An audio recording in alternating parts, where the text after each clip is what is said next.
Yeah. So welcome to the Soul Driven podcast. And today's special guest is Buster Rådvik. Rådvik, yeah. Yeah. And Buster is a somatic psychotherapist, and you are the founder of Embodied Intimacy. And I first met you 5 years ago when I joined your training, which has really changed my life and the way I embody everything.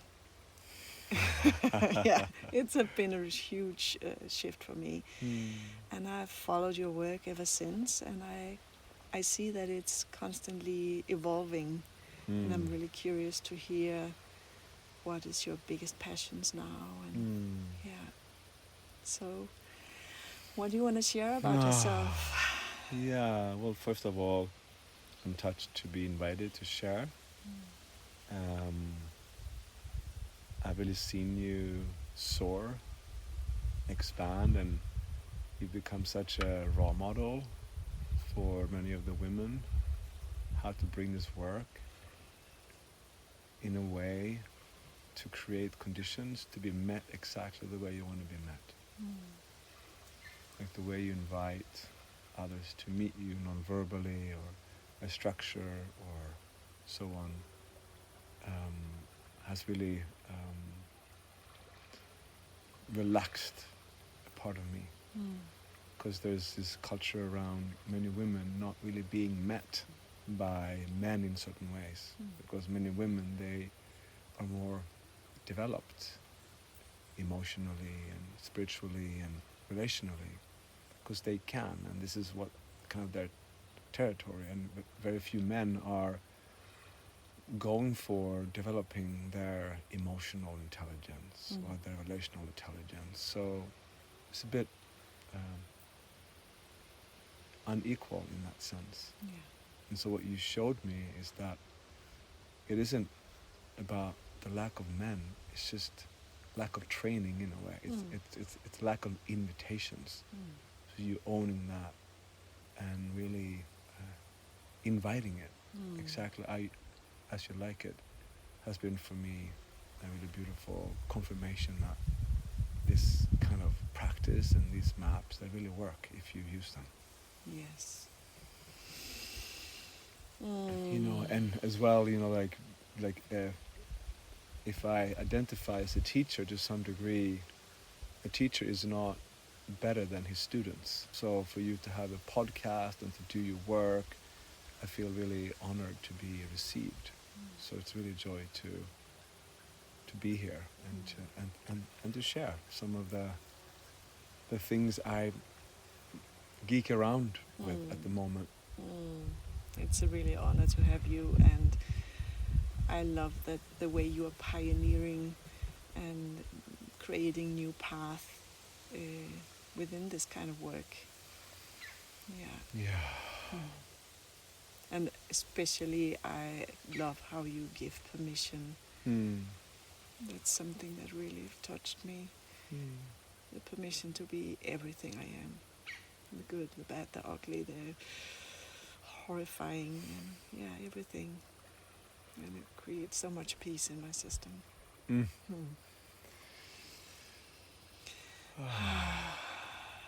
Yeah, and it touches me to hear that, because I'm in this very moment, I feel pretty raw, and so my skin is very thin, and so very small things can upset me majorly.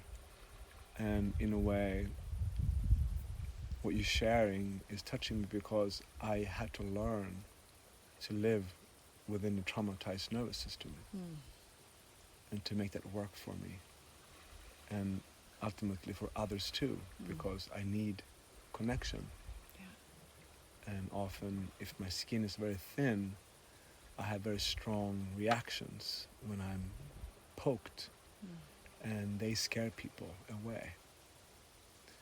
So I had to learn to regulate and to own and to share, not just with an audience, but with a friend, with my partner, in ways that invite more love, more understanding, more compassion, more freedom of expression, more joy, more permission, as you say, that we can all relax into our humanity, which in a way carries the traumas of our ancestors into the future generations. Yeah.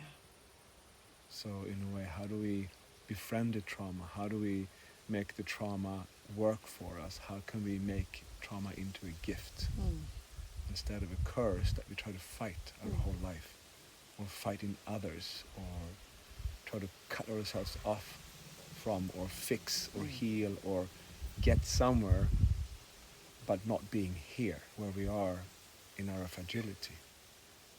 Yeah, that's really beautiful. And such a relief, because it's really hard to get rid of those traumas. They will just always be there and put their little head out. Yeah. Yeah, I mean, I want to believe people, but I don't. Let's say there is a new technique that would completely free some trauma here and there. And I believe there are techniques that are helpful in making bridges between brain centers and centers in the body to create a bigger network that can hold activation. But just given a lack of sleep or lack of food, or you lose your job, or the situation dominates the nervous system. So the environment around the person has a huge influence on who's showing up. Is it my instinct, or is it my soul? You know, it's like, if it's survival, it's your instinct. Yeah. If it's thrival, it's most likely your soul that wants to just share its gifts while it can right now from within your body. So I think these traumas, which we might even define what that might even be at some point, they have to be, or they can be made into a bridge to who we want to be, how we want to show up in life, and what we want to share, like in service of the world, versus something that we fix in this therapy office in order to be someone else.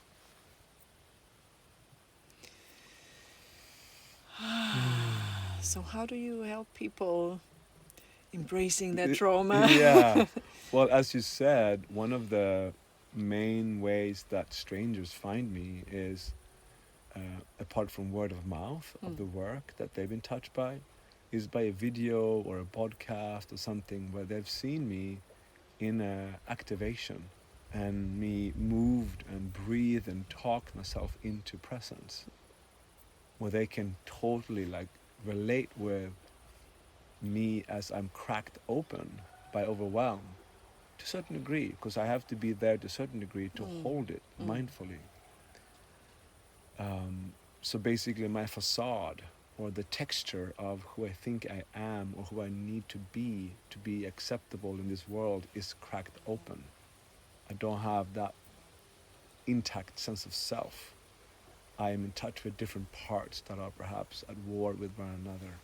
And yet I am present, I'm seated, I'm holding these opposing, or perhaps there's 4 different parts, but I'm giving them room in my body. I'm giving them a voice, so that once they are heard, seen and felt, like a baby or a child, someone is listening finally. Yeah. And that congruency, that speaking that kind of truth, that we can trust. Because I believe people are always scanning for, are you a friend or a foe? Even if it's a video, can I trust you? And if the words match the vibration from within, okay, instinctually I can trust you. But if I'm having a smile on and my belly's tight and my voice is a bit quick, like there's usually an agenda somewhere, and if that agenda is not owned very quickly, I'm just feeling uncomfortable in your presence, because it looks like you're happy and you have some great thing, but I feel this backing off because what do you want? This sounds too good. Or why aren't you with yourself, with that tension in your belly? That's what I get to be with. So there's something about that congruency that I'm showing people that says, I want that too. I want to stop my inner war between the part of me that I really want to identify with, what I like about myself, and the parts that I don't want to identify with, what I prefer to cut off and amputate. So in a way, that's, in a nutshell, what I help people do is to bring all of them into contact with all of us. Yeah. And to realize that we are together making a mosaic, a really beautiful village painting, in a way, you may say, of both light and shadow, sharp and soft, and they are in everyone at all time. And this sense of individuality evaporates as we step into this communal healing. And to be in that space and to actually finally, perhaps for some people for the first time in their lives, really being met, seen, felt, heard, and by that also loved and welcomed. This changes people's perspectives for good. And to be there consistently over a week or in between the training modules, in a call, like be there for 6 months, like something in the nervous system is registering the world is different. The world is now a safer place. More of me is actually welcomed, even though it's not free from conflict. And sometimes it feels like the opposite of love. Sometimes it's really painful and shaky and confusing. But it's met and it's real and it's shared and it's done in a process that allows us to have a start, a middle and end. There's a certain completion to it. So we're not living in a chronic defense or chronic vigilance, chronic agenda away from something. We're actually coming more and more into a path of surrendering to what is. And yeah, that's a whole other chapter in terms of tapping into the soul, the soul force, or the spirit, life itself that breathes in through us, that ultimately is the source that we come from. Like through the body, we access the trauma, and as we embrace them, we begin to access our being, and our being connects with the being, and now we become more like a pipe that God's breath is blowing through us, you know. So we're here as an expression of the divine. Yeah. But that's potentially can be more esoteric. I'm not talking about this in the trainings, and for me that's a very intimate and private relationship. But interpersonally, it has tremendous effects on how people can, in a way, live their purpose, which is to be themselves, this life. Yeah, and when you talk, I get this picture of, if we say we have this channel where Source can communicate through us, that the traumas can sit and block this channel. And when we are moving, when we allow the traumas to move, and just then the Source can come through, even though there's still trauma in the system. Absolutely. I mean, I can just share personally, I've been here now at summer camp for 2 weeks, and it's the last time I'm here, because I've been in this business partnership, and we just drawing a line through everything, because we just need this departure, or this departure. And even though I'm 100% for it, there's still a part of me that's really young that is accessing a certain trigger reaction, the abandonment of partner, of business, of place, and so has been up spinning at night. So for the first 3 nights here, I woke up 3 a.m. and was burning. And because I was next door to someone, I was just laying there in bed, tossing and turning. But when I moved to my own little cabin, I stood up and I began to breathe and shake and voice, and I had like a 2-hour amazing emotional release where I was just getting a lot of insight and relief from actually feeling that in my own presence. So to have tools and to have context within, I can actually breathe, move and touch and sound, and now I'm not burning, now I'm expressing. And there was a huge relief. Yeah. And I felt like I had 10 kilos coming off my shoulders. This emotional ball was there, and thanks to these contexts and these tools, now, I'm obviously in a traumatic activation.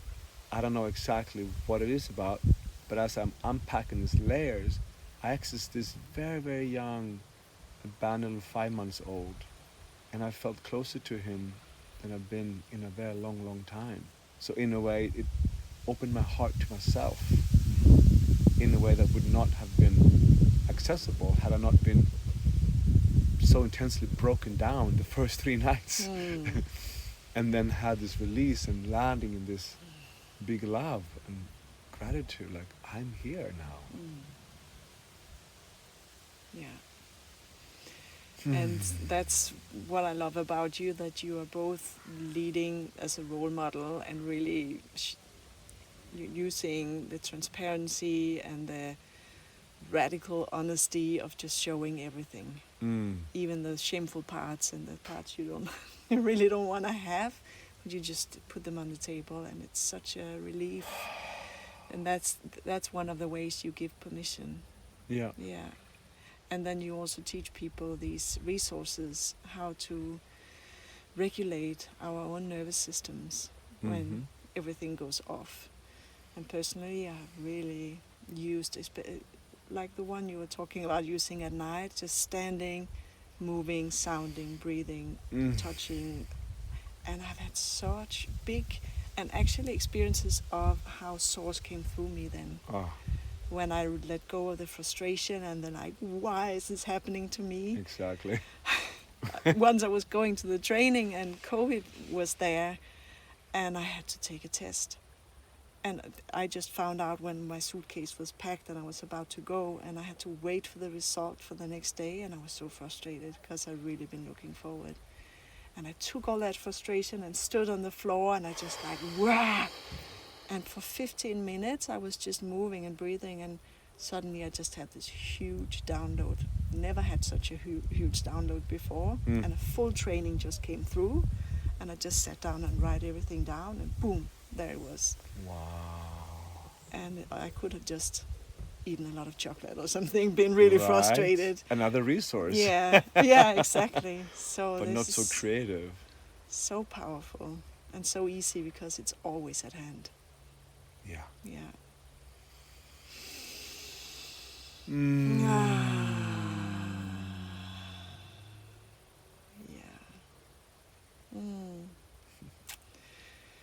Anything you want to add?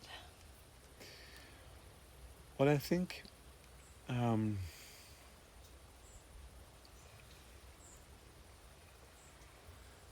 I often say that we are traumatized when we are alone with too much. Yes. When we're in a situation and we're in pain and we're alone. And we're alone for too long. There isn't the repair, there isn't the comforting, there isn't the grieving together what happened, there isn't the communal learning together. And I think many people continue to live there, in that place of being alone with too much, and then therefore develop strategies to avoid certain environments that trigger those same feelings, or such as you said, chocolate, ice cream, or like develop coping strategies that are in of themselves at risk to become addictions. We just eat more ice cream and more, and all of a sudden we have an eating disorder that in of itself creates more pain than it tended to take care of in the first place, per definition addiction. And I think something that you say about resourcing, which I think is so crucial, what we use is the body.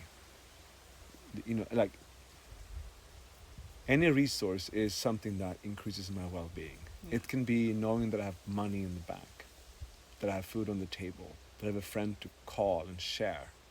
These are all resources, right? But the thing is that when we're triggered, the body is activated as if we are back then when it happened in the first place. So for example, my biggest trauma is about abandonment because of being left as 5 months old to a place where there was not love. And my parents loved me, but that still left a big mark in me. So there's a part of me that is still stuck in the past, looking for that fear of abandonment in every moment. And also, it has a whole set of defense mechanisms, such as a sense of worthlessness that would keep me collapsed, as in, I'm not lovable, I'm not so why even seek it out? I'm not worthy of that love. So learning to be with that in myself is one part of the journey, which is, I think, even the most challenging journey. So what I figured out through my life, I can't do it alone. Together, to be with enough is the way out.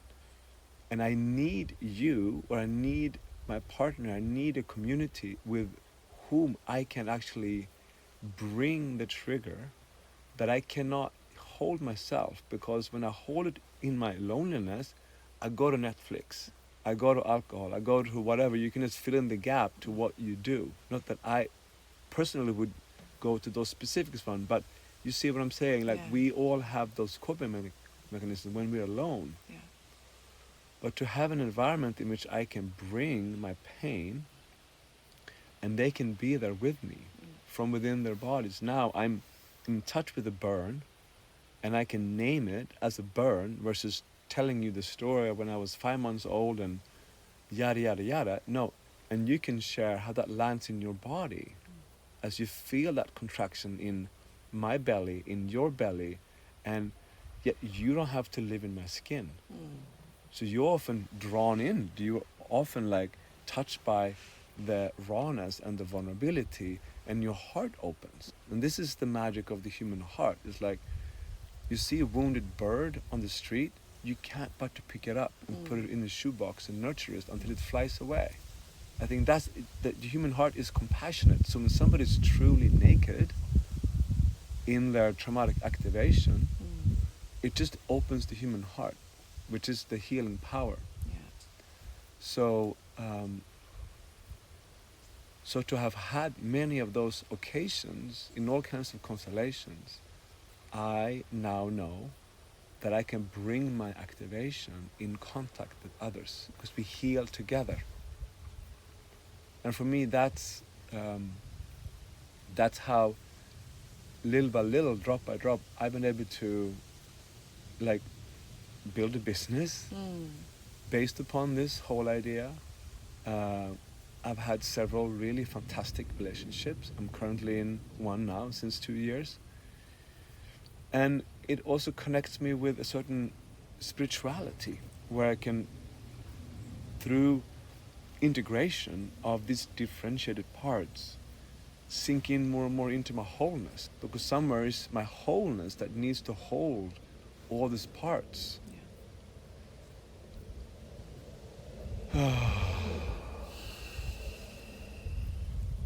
And you named something I find really important, and that's the community of, or that, I don't even know if you said it, but I know this is a big part of what you're doing. You're creating groups that can hold together.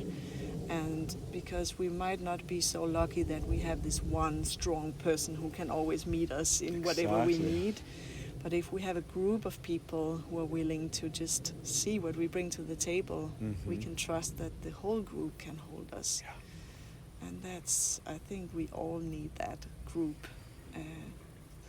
I would really encourage people to find groups where they can feel that they are welcome as they are, and can bring their everything. and also really through their body, because groups can, when some groups get triggered, we go talking about things. So we go into abstractions. And I think what is unique about the embodied intimacy way is that we remain grounded in the body. Yeah. So we can sit in the burn together, knowing that telling the story or trying to analyze and interpret won't really cut it. It's important to be able to hold a context, but the solution is not in the mind that compartmentalizes and evaluate. The solution is sitting in the burn and accessing the awareness of what is activated, like how's the body moving right now? How is this a display of the historical way to deal with this fear of abandonment? And can I also bring myself into this present moment? Can I orient to the fact that you are here and that I'm relatively safe right now? There's no one running out of the room right now. People are leaning in. So can I bring the present moment and then align my bodies, like get grounded in my sit bones, open my heart, use my arms, I can reach out, I can bring you in. Now, this is the transformation. This is the drop in that bucket towards healing or being whole. All of a sudden, I have a new experience around being triggered because I was together with others who were able to hold that energy with me, burn through. And there wasn't the teacher who came in, this is the way it is, this is the way everything is going to be solved. There wasn't that authoritarian longing of daddy, mother, please fix me, tell me, guide me. No, this is an intelligence that is innate in all of us. So this is why I also like to be such a anti-teacher, you may say, where I'm bringing more context and practices in which you can play and discover for yourself our collective wisdom that is surfacing through different bodies at different times, depending upon who's in the room and what's activated. So I'm sitting on actually very little information. I have something very simple to offer the world, but it works if we repeat it together. Yeah. And that's what I like. That's what I want people to know. This is not rocket science. This is basically bringing back the tribe that was taken away 1,000, 2,000 years ago, and that we need one another to grieve and to celebrate. Yeah. Reinventing a new culture of how we're being together as a tribe. Yeah. Yeah.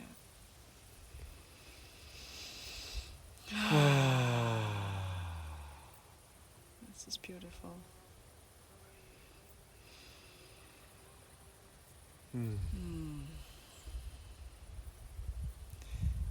So if you have like one final sentence that if people hear this, that's what you want to give them.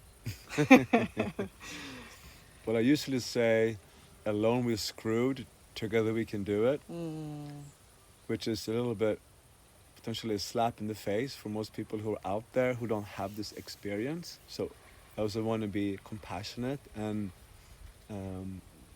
like living in a culture that divides us and puts us in boxes apart from one another, in an intellectualized culture, giving us this Judeo-Christian pathway towards being a good performing boy or good performing girl. It's painful to realize that. Yeah. And if we don't have a hand to reach out, it can just bring some pain. So in a way, that sentence, now I begin to feel a bit self-conscious because I don't know if I have a particular sentence beyond that. But like a more positive one would be, when animals are safe, they play. Meaning, if you take care of your body and relaxes it and do things that bring pleasure, there's an innate creativity that can come out of that. So instead of focusing on what's wrong and what you don't want, on what freaks you out, what can you do today that can bring you more safety, that can bring you more pleasure, that can bring you more joy from where your soul can emerge. So if you can create a room or an event or go to the nature where you feel safe, that's a huge resource for all of us, where you don't have to then be fighting with your traumas, because traumas shows up when we are triggered by something that feels unsafe. Yeah. Mm. Thank you. I think we'll end on that note. And I'm Yep. just noticing we're sitting next to a boat, and it's just been moving more and more. And I feel like it's telling us it's time to move. Yeah, time to move on. Yeah. Yeah. Thank you. I really appreciate that you took this time. Thank you so much, Timya. Mm. It was fun.